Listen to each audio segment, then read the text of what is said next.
आज जो यादव परिवार है, मैं समझता हूँ उसमें अमर सिंह जी का बहुत बड़ा योगदान। अखिलेश जी इस मामले में अच्छे हैं।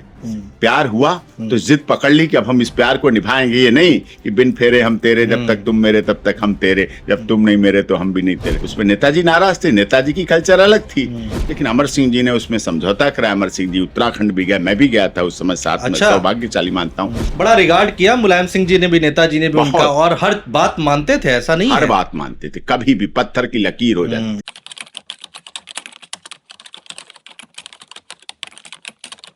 अमर सिंह जी से आपके अच्छे संबंध थे? बहुत अच्छे संबंध। यादव परिवार के बारे में कुछ बताइए। बस यादव परिवार के तो वो आज जो यादव परिवार है, मैं समझता हूँ उसमें अमर सिंह जी का बहुत बड़ा योगदान है। अच्छा। उनके गृहस्थ जीवन से लेकर, पारिवारिक जीवन से लेकर, सामाजिक जीवन से लेकर, राजनीतिक जीवन से लेकर, आर्थिक जीवन से लेकर, अर्थ के भी बहुत बड़ी फंडिंग करते थे। और अखिलेश जी की तो शादी नेताजी कहाँ मुलायम सिंह जी करना चाह रहे थे, क्योंकि ये डिंपल सिंह राजपूत परिवार से हैं, उत्तराखंड से हैं, और बहुत आर्मी से जुड़ा हुआ परिवार है, बहुत धनाढ्य परिवार है, संपन्न परिवार है, संस्कारवान परिवार है। लेकिन इनका प्यार हो गया अखिलेश जी का। अखिलेश जी का भी पहला प्यार था, डिंपल जी का भी पहला प्यार था। अखिलेश जी इस मामले में अच्छे हैं। प्यार हुआ तो जिद पकड़ ली कि अब हम इस प्यार को निभाएंगे, ये नहीं कि बिन फेरे हम तेरे, जब तक तुम मेरे तब तक हम तेरे, जब तुम नहीं मेरे तो हम भी नहीं तेरे। फिर फेरों के लिए जिद कर ली, तो उसमें नेताजी नाराज थे, नेताजी की कल्चर अलग थी, सभ्यता अलग थी। और नेताजी भी ऐसे देश के रक्षा मंत्री थोड़ी रहे, नेताजी मुलायम सिंह यादव, वो भी रहे हैं, दबंग रहे हैं, तो वो नहीं चाहते थे। लेकिन अमर सिंह जी ने उसमें समझौता कराया। अमर सिंह जी उत्तराखंड भी गए, मैं भी गया था उस समय साथ में, सौभाग्यशाली मानता हूँ, गया था साथ, तो वो गए, फिर बात हुई, फिर उन्होंने नेताजी को राजी किया, फिर वो शादी हुई, शादी में भी पहुंचा, तो वो ठीक अच्छी थी कई बार। और इससे बड़ी क्या बात होगी कि सदी के महानायक अमिताभ बच्चन ने कहा, जब अमर सिंह जी की मृत्यु हो गई, तो कहा अगर अमर सिंह जी नहीं होते तो अमिताभ बच्चन मुंबई की सड़क पर ऑटो टैक्सी चला रहा होता। ये अमिताभ बच्चन के बारे, इससे बड़ी एक लाइन में सब कुछ आ जाता है कि अमर सिंह जी किस तरह के लोग थे, जिंदा दिल थे, किस तरह सबकी मदद करते थे, किस तरह साफ दिल के व्यक्ति थे, किस तरह सहृदय थे। कई बार उनका जो चार्टर्ड विमान था उससे आते थे जाते थे, कई बार वाराणसी कार्यक्रम में ले गया, मोदी जी के कार्यक्रम में भी गया, तो एक बार नारायण साकार हरि जो हाथरस प्रकरण हुआ उनके कार्यक्रम में भी वो अपने चार्टर्ड विमान से उन्हें ले गया था। तो वहां पहुंचे, लेट हो गया कार्यक्रम, तो उनका फिर विमान सैफई हवाई पट्टी से आगरा आ गया। फिर हम लोगों को एसपी जी के साथ आगरा में बैठाला, आगरा से, क्योंकि आर्मी का आगरा एयरपोर्ट है, तो वहां से फिर फ्लाइट हुई, तो इधर पहुंचे। जब उनका जहाज दिल्ली के एयरपोर्ट पर उतरता था, आज वो है नहीं, लेकिन समय से पहले चले गए वो, ये कहिए, अच्छे राजनेता थे। जब उनका उतरता था यहाँ एयरपोर्ट पे, तो दोनों तरफ जो हर तरफ लाइटें जलती थी, बड़ा अच्छा लगता था। कहते थे ये बड़ा अच्छा लगता है मुझे, ऐसा एयरपोर्ट दुनिया में कहीं नहीं है, इतना सुंदर नीचे उतरता चला जाता है। भावनाएं थी, असमय चले गए। बेटियां भी उनकी नाबालिग थी उस समय, जुड़वा बेटियां हैं दोनों जी। उनकी धर्मपत्नी राजनीति में इंटरेस्टेड नहीं रखती। हम लोग चाहते थे राज्यसभा सदस्य, मोदी जी भी चाहते थे, भारतीय जनता पार्टी भी चाहती थी वो आगे आए तो बनाए, लेकिन वो राजनीति से इच्छुक नहीं थी, तो उन्होंने उसको उस तरह से छोड़ दिया। मुलायम सिंह जी के लिए बड़े लॉयल थे। हाँ, बड़े लॉयल थे। मैं तो उस समय, शुरुआत की बात है, जो मैंने वो दृश्य देखा था, मुलायम सिंह जी की मीटिंग हो रही थी, किसी ने बोलते बोलते मुलायम सिंह जी के लिए गलत बोलने लगा।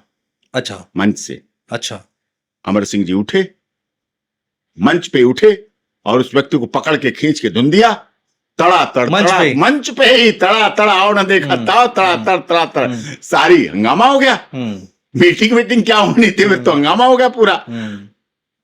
नेताजी को, मुलायम सिंह जी को जवाब भी देने का अवसर नहीं छोड़ा, तब तक पहले धुनाई कर दी अमर सिंह जी ने। मंच पे तो बहुत नेता थे, उनके बहुत पुराने नेता थे, बहुत युवा भी थे, उतने बहुत युवा नहीं थे उस समय, लेकिन उन्होंने कर दिया काम। तो ये भावना, इसका मतलब क्या था? अमर सिंह जी जिसको भी दिल से चाहा, उसको दिल से चाहा। और ये बात मोदी जी भी समझते हैं। कई कार्यक्रम उन्होंने कहा अमर सिंह जी जानते हैं, कोट करके बोला। और नेताजी मुलायम सिंह जी ने भी पूरे जीवन पर्यंत इस बात को माना। उनसे पहले उनकी मृत्यु मुलायम सिंह जी की बाद में थोड़े दिन बाद हुई, लेकिन उन्होंने उस रिश्ते को निभाया और उस रीति को निभाया। बड़ा रिगार्ड किया मुलायम सिंह जी ने भी, नेताजी ने भी बहुत। उनका, और हर बात मानते थे, ऐसा नहीं हर है। बात मानते थे, कभी भी पत्थर की लकीर हो जाती थी, किसी को टिकट दिलाना, किसी को कुछ भी मंत्री बनवाना, किसी के लिए कोई काम करने, तो हम सब खूब देखते थे। मुंबई फिल्म इंडस्ट्री और समाजवादी पार्टी की राजनीति, दो पे, और इंडस्ट्री उद्योग पे, इन तीन जगह अमर सिंह जी की बहुत बड़ी छाप थी। जो कह दिया वो कह दिया, चाहे हिंदुजा ग्रुप को कहना हो, हाँ। चाहे अडानी को कहना हो, चाहे अंबानी तो उस समय बाद में बने, सब कहना हो, कुछ भी कहना हो, उनके परिवार को भी जोड़ने का बहुत बड़ा काम किया, बहुत बड़ा काम किया उन्होंने, जिस तरह से सबको जोड़े रखा। लेकिन बाद में अखिलेश जी से बनी नहीं। अखिलेश जी थोड़ा सा अलग बातें, समय बदबनी क्या, राज्यसभा सांसद थे, रहे बने रहे, वो भी अपना थोड़ा सा हो जाता है। फिर जब मुख्यमंत्री बन जाता है तो व्यक्ति को बहुत ऊपर हो जाता है, तो फिर नीचे देखने का थोड़ा समय कम मिलता है, नहीं मिल पाता है, तो ये मजबूरी होती है, हर एक की होती है। नेताजी का ऑरा था। मैं जब उनका देहांत हुआ तो मैंने पूरा गुड़गांव से लेकर उनके एयरपोर्ट से, जब एयरपोर्ट से आए थे, बिल्कुल पूरी यात्रा सफर के वो पूरा कवर किया हमने, एम्बुलेंस से ले जा रहे थे। 2-3 दिन हम वहीं पर थे, सैफई में थे। मैं उस समय जी न्यूज में एंकर हुआ करता था, तो मैंने एक लाइन बोली थी कि अगर किसी को गढ़ देखना है, किसी राजनेता का ऑरा देखना है, तो सैफई आ जाइए। वाकई जो तस्वीर देखने को मिली थी वो शायद ही किसी और नेता के जाने पे इतने ऐसी भव्य तस्वीर दिखेगी नहीं। नेताजी मुलायम सिंह यादव जी आज की राजनीति से ऊपर थे।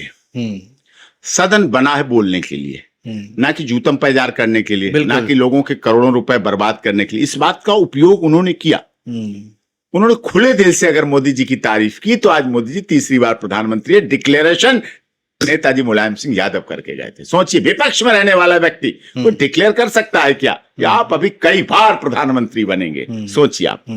और जब योगी आदित्यनाथ जी की ताजपोशी हो रही थी, तब भी वो मंच पर पहुंचे, और उन्होंने जो एक बात कान में मोदी जी के कही, मोदी जी भी आज भी उस बात पर अडिग है, और शायद जीवन भर अडिग रहेंगे, और दिख भी रहा है। तो पहुंचना, धुर विरोधी के मंच पे पहुंचना, और मोदी जी का यादव परिवार की शादियों में पहुंचना, जहां 36 के आंकड़े बने रहे हर समय, तो ये बात को दर्शाता है कि उस समय की राजनेताओं में गंभीरता थी, वाक्पटुता के साथ साथ रिश्तों की पकड़ थी, रिश्ते मजबूत रहते थे। तभी तो लोग कम पैसों में भी जीतते थे चुनाव। लोग उसको, पहले इतनी कहां फंडिंग होती थी, कहां वाहन, इतना कहां प्रोपोगंडा, कहां सोशल मीडिया, कहां प्रचार, कहां टेलीविजन, कहां होर्डिंग, ये सब फ्लैक्स कहां होते थे, बार लाइटिंग चलती थी, लेकिन लोग जीतते थे, कम खर्च में जीतते थे, और शायद वो ज्यादा मददगार साबित होते थे। आज एडवर्टाइजमेंट कंपनियों से लोग प्रचार कराते हैं, तब लोग व्यक्तिगत प्रचार कराते थे, और व्यक्तिगत प्रचार वाला व्यक्ति जिम्मेदार रहता था उसके काम करने के लिए, क्षेत्र की जनता की। एडवर्टाइजमेंट पेमेंट लेती हैं, चली जाती है, उन्हें कोई ना काम कराना ना करना, उन्हें तो कोई मतलब नहीं।